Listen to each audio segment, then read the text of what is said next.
अब हमारे पास ब्रैकेट से बाहर है +4, तो प्लस इंटू प्लस प्लस और 4 2 ज़ार 8 और ए इसके साथ एज इट इज़ आ गया, ठीक है।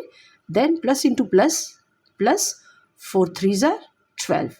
इस तरीके से स्टूडेंट्स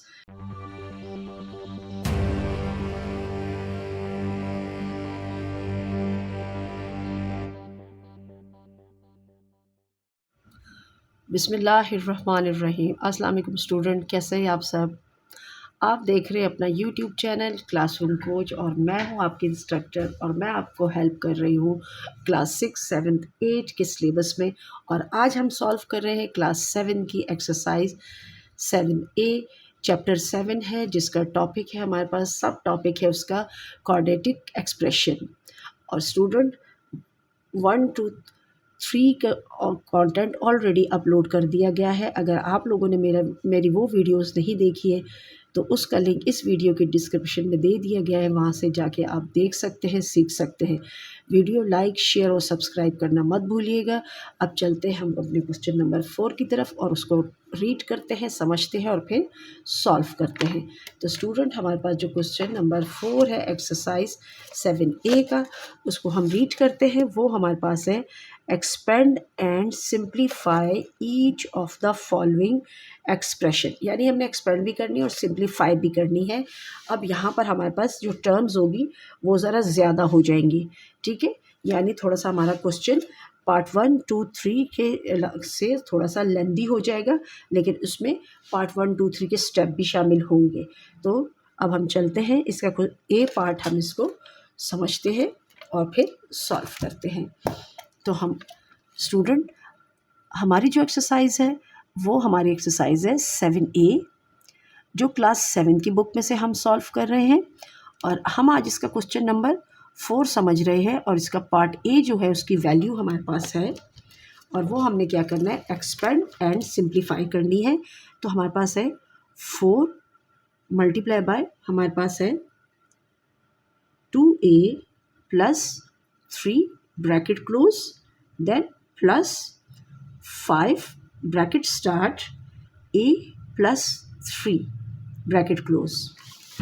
यानी हमारे पास अगर स्टूडेंट आपको याद हो क्वेश्चन नंबर 3, तो क्वेश्चन नंबर 3 में हमारे पास सिंगल ब्रैकेट का क्वेश्चन था। अब क्वेश्चन नंबर 4 में हमारे पास डबल ब्रैकेट है, तो हमने इसको भी एलिमिनेट करना है और फिर इसमें हमने लाइक टर्म्स को अलग करके ऐड और सब्ट्रैक्ट करना है। तो चलते हैं, हम इसको सॉल्व करते हैं। सॉरी। अब हमारे पास ब्रैकेट से बाहर है +4, तो प्लस इंटू प्लस प्लस और 4 2 ज़ार 8 और ए इसके साथ एज इट इज़ आ गया, ठीक है। Then plus into plus plus 4 3 ज़ार 12। इस तरीके से स्टूडेंट्स हमारे पास पार्ट ई का जो पहली ब्रैकेट है वो एलिमिनेट हो गई यहाँ से। किस वजह से? क्योंकि हमने बाहर का जो 4 था वो अंदर की वैल्यूज़ के साथ मल्टीप्लाई होने की वजह से ब्रैकेट यहाँ से एलिमिनेट हो गई। आगे चलते हैं, हमारे पास +5 जो है वो प्लस का है, तो प्लस इंटू प्लस प्लस और 5 जब ए से मल्टीप्लाई होगा तो ए का जो कोफिशिएंट है वो 1 है, तो 5 1 ज़ार 5 आएगा और ए एज इट इज़ इसके साथ आ जाएगा। Then plus into plus plus और 5 3 ज़ार 15। इस तरीके से मल्टीप्लाई करने से हमारे पास ब्रैकेट जो दूसरी थी वो भी एलिमिनेट हो गई। अब पूरा जो क्वेश्चन है हमारे पास यानी 8A प्लस 2, यहाँ पर हमारे पास 4 टर्म्स है। एक है 8A, then plus 12 plus 5A plus 15, यानी इस क्वेश्चन में हमारे पास 4 टर्म्स है। अब हम क्या करेंगे, इन 4 टर्म को चेक करेंगे कि इसमें कौन कौन सी वैल्यू लाइक टर्म्स है। तो हमारे पास 8A की जो लाइक टर्म है वो प्लस 5A है, तो हम इसको एक तरफ करके लिख लेंगे, यानी लाइक टर्म्स को सेपरेट कर देंगे। तो हम लिख लेंगे, यानी ये प्लस का साइन स्टार्ट में लगाते नहीं, लेकिन आपको सिखाने के लिए मैं ये शो कर रही हूँ। अब मैं नीचे नहीं लिखूँगी इसको, तो इसका मतलब है कि जो 8A है वो प्लस का ही है, पॉजिटिव है, और देन प्लस 5A। इस तरीके से ये दोनों लाइक टर्म्स हमने एक जगह लिख ली। अब जो हमारे पास है +12 की जो लाइक टर्म है वो +15 है, इनको भी एक जगह पे लिख लेते हैं, +12 एंड +15। इस तरीके से हमने क्या किया, लाइक टर्म्स को आपस में सेपरेट कर दिया है। पहले स्टेप में हमने दोनों ब्रैकेट को एलिमिनेट किया मल्टीप्लाई करने से। जब ब्रैकेट एलिमिनेट हो गई तो हमने लाइक टर्म्स को सेपरेट कर दिया। अब हम क्या करेंगे, लाइक टर्म्स को देखेंगे तो हमारे पास जो 8a है वो भी पॉजिटिव का है और 5a भी पॉजिटिव का है। तो प्लस, जब दोनों वैल्यूज़ प्लस की होती है तो हमारे पास एडिशन का क्वेश्चन बनेगा। तो 8 और 5 हमारे पास बन जाएंगे 13a। और इस तरीके से अगली दोनों वैल्यूज़ भी है, 12 भी प्लस का है और 15 भी प्लस का है। तो ये दोनों भी आपस में ऐड हो जाएंगे तो प्लस ये हमारे पास बन जाएगा 27। अब जो हमारे पास है, हमारे पास जो वैल्यू आई है ये वो है 13a प्लस 27 और ये आपस में अनलाइक टर्म्स है। अब ये आपस में ऐड नहीं हो सकती। इस तरीके से पार्ट ए का आंसर हमारे पास आया 13a प्लस 27। एक टर्म हमारे पास वेरिएबल की है और एक टर्म हमारे पास विदाउट वेरिएबल की है। अब चलते इसके पार्ट बी की तरफ और उसको भी हम सॉल्व करते हैं इसी तरीके से आसान स्टेप के साथ।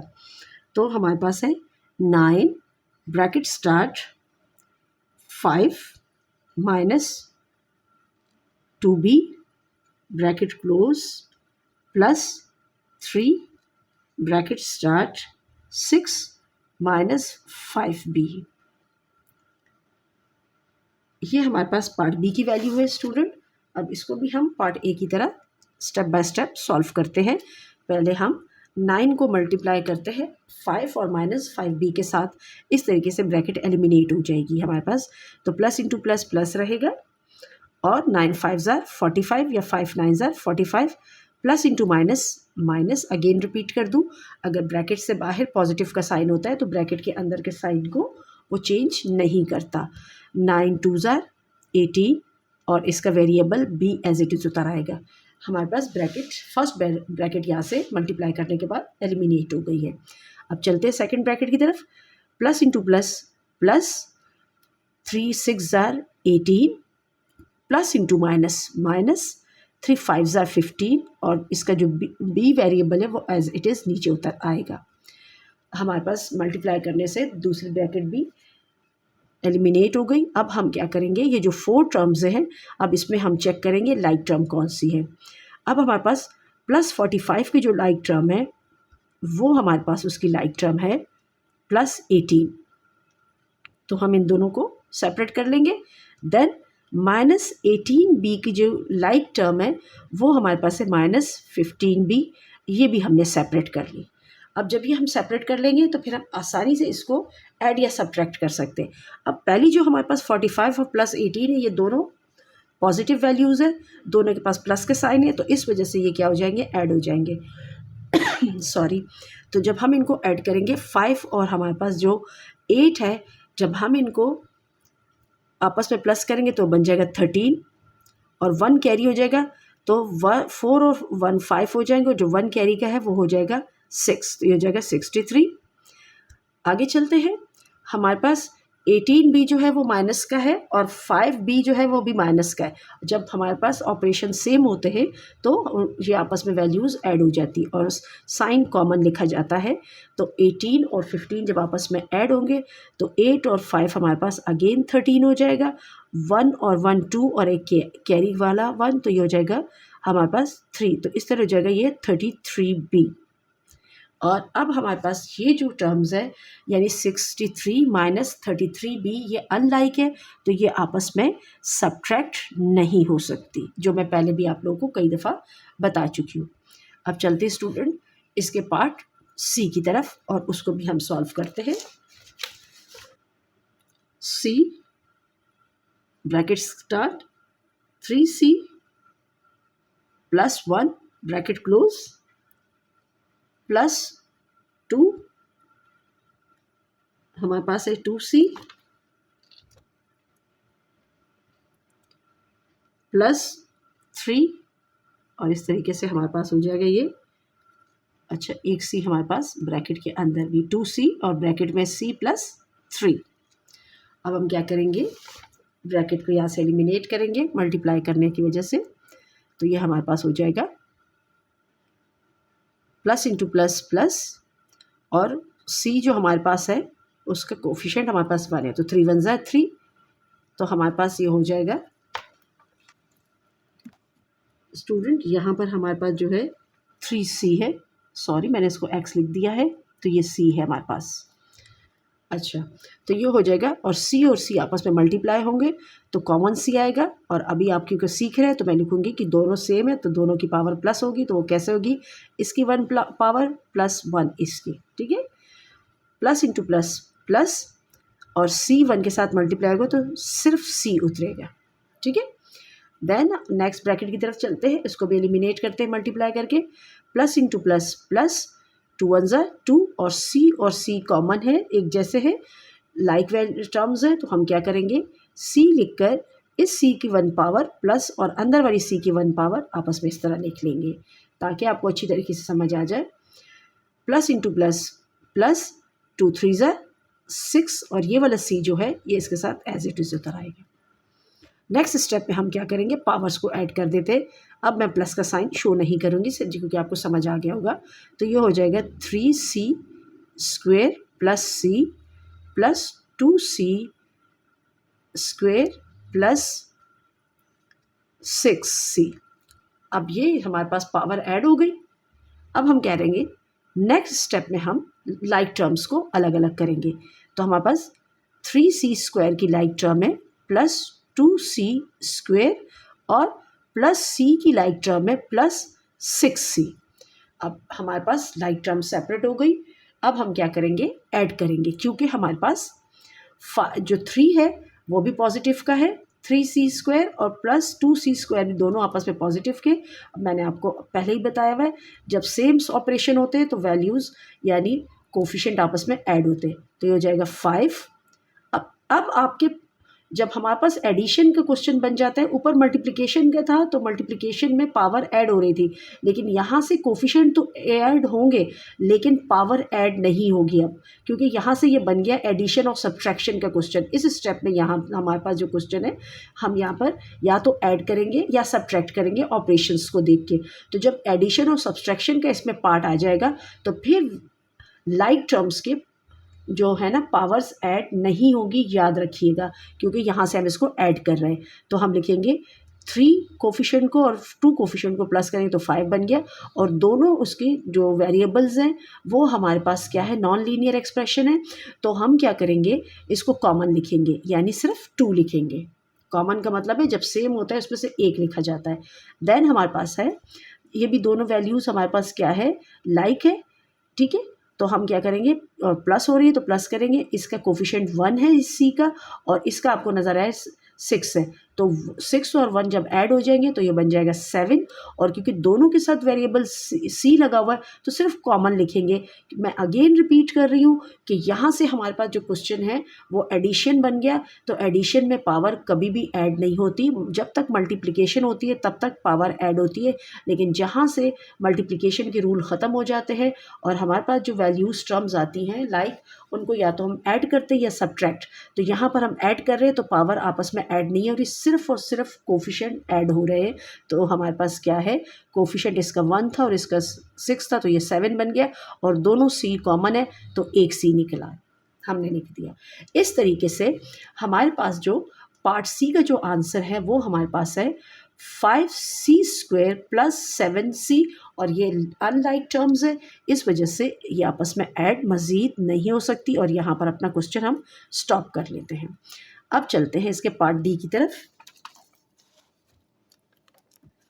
अब हमारे जो पार्ट D है हमारे पास, उसके जो वैल्यू है वो है 6D bracket start 5D -4 bracket close plus 2D multiply by 3D और -2 ब्रैकेट क्लोज। अब इसको भी हम पार्ट C की तरह ही करेंगे, प्लस इंटू प्लस प्लस 6 5 30, और क्योंकि मल्टीप्लाई हो रहा है तो हम क्या करेंगे, लाइक टर्म्स है, दोनों के वेरिएबल सेम है तो एक D लिखा, और मल्टीप्लिकेशन में जब मल्टीप्लिकेशन का क्वेश्चन होता है तो पावर ऐड होती है, तो इसकी 1 पावर और अंदर वाली D की 1 पावर, ये ठीक है। प्लस इंटू माइनस, माइनस 6 4 24, क्योंकि 4 विदाउट वेरिएबल के हैं और 6 वेरिएबल के साथ है, तो 6 का वेरिएबल इनके साथ इस तरीके से नीचे एज इट इज़ आ जाएगा। प्लस इंटू प्लस प्लस, 2 3 ज़ा 6, और दोनों डी हमारे पास लाइक है, तो हम एक डी लिखने के बाद, कॉमन लिखने के बाद, इस डी की 1 पावर और इसकी आपस में 1 ऐड हो जाएगी। प्लस इंटू माइनस माइनस, 2 2 ज़ा 4 और डी। अब नेक्स्ट स्टेप में हम इनके पावर को ऐड कर देंगे, तो ये हो जाएगा 3d square minus 24d, then plus 6d square, क्योंकि दोनों 2 हो गए, 2 का मतलब होता है स्क्वेयर पढ़ा जाता है इसको, माइनस 4d। अब पावर ऐड होने के बाद नेक्स्ट स्टेप में हम क्या करेंगे, लाइक टर्म्स को अलग करेंगे। 3d स्क्वेयर की जो लाइक टर्म है प्लस 6d स्क्वेयर है, ये हर लिहाज से लाइक है। अच्छा, लाइक टर्म्स में कोफिशिएंट बेशक चेंज होते हैं, कोफिशिएंट कभी भी सेम ना हो, लेकिन इसके वेरिएबल और पावर सेम होनी चाहिए, इसको कहते हैं लाइक टर्म। देन प्लस हमारे पास माइनस 24d और माइनस 4d। अब ये हमारे पास क्या है, ये दोनों लाइक टर्म्स हैं। अब क्योंकि यहाँ से जो हमारा क्वेश्चन है वो एडिशन का शुरू हो गया और सब्ट्रैक्शन का, तो जब हमारे पास एडिशन और सब्ट्रैक्शन का अलजेब्रिक एक्सप्रेशन, और यहाँ पर हमारे पास क्वेश्चन है क्वाड्रेटिक एक्सप्रेशन का, तो अब हम क्या करेंगे, ये नॉन लीनियर एक्सप्रेशन बन रही है, तो एडिशन में हम क्या करेंगे, पावर को कभी भी ऐड नहीं करेंगे एडिशन के क्वेश्चन में। तो यहाँ से हमारे पास जो क्वेश्चन का पार्ट स्टार्ट हो रहा है, जहाँ से हम इसको सॉल्व करें, तो अब हम क्या करेंगे, ऑपरेशंस को देखेंगे, तो ऐड करो, तो हमारे पास 3d भी पॉजिटिव है स्क्वायर और 6d स्क्वायर भी पॉजिटिव का है, तो ये हो जाएंगे हमारे पास 9d। लेकिन ये पावर 4 नहीं बनेगी, पावर इसकी ऐड नहीं होगी, पावर कॉमन ही आएगी, ठीक है, एडिशन में। आगे हमारे पास दोनों ऑपरेशन फिर सेम है, तो साइन हमारे पास कॉमन उतरेगा और इनके कोफिशिएंट ऐड हो जाएंगे, तो 24 और 4 हो जाएंगे हमारे पास कितने, हमारे पास ये बन जाएंगे 28, और क्योंकि दोनों डी कॉमन है तो एक डी आया। अब देखो यहाँ पर जब हमने कोफिशिएंट को ऐड किया लेकिन पावर्स को ऐड नहीं किया, ये याद रखिएगा, यही डिफरेंस है मल्टीप्लिकेशन और एडिशन में। हमारे पास लीनियर और non linear expression, coordinate expression में ये चीज़ें हमारे पास होती हैं, इनका हमें बहुत ख्याल रखना पड़ता है, अदरवाइज़ हमसे एरर हो जाता है, तो हमारा पूरा का पूरा क्वेश्चन गलत हो सकता है। स्टूडेंट, आई होप कि आपको क्वेश्चन नंबर 4 के तमाम पार्ट अच्छे तरीके से समझ आ गए होंगे। वीडियो अगर पसंद आए तो लाइक, शेयर और सब्सक्राइब करना मत भूलिएगा। दोस्तों के साथ ज़रूर शेयर कीजिएगा। अल्लाह हाफ़िज़।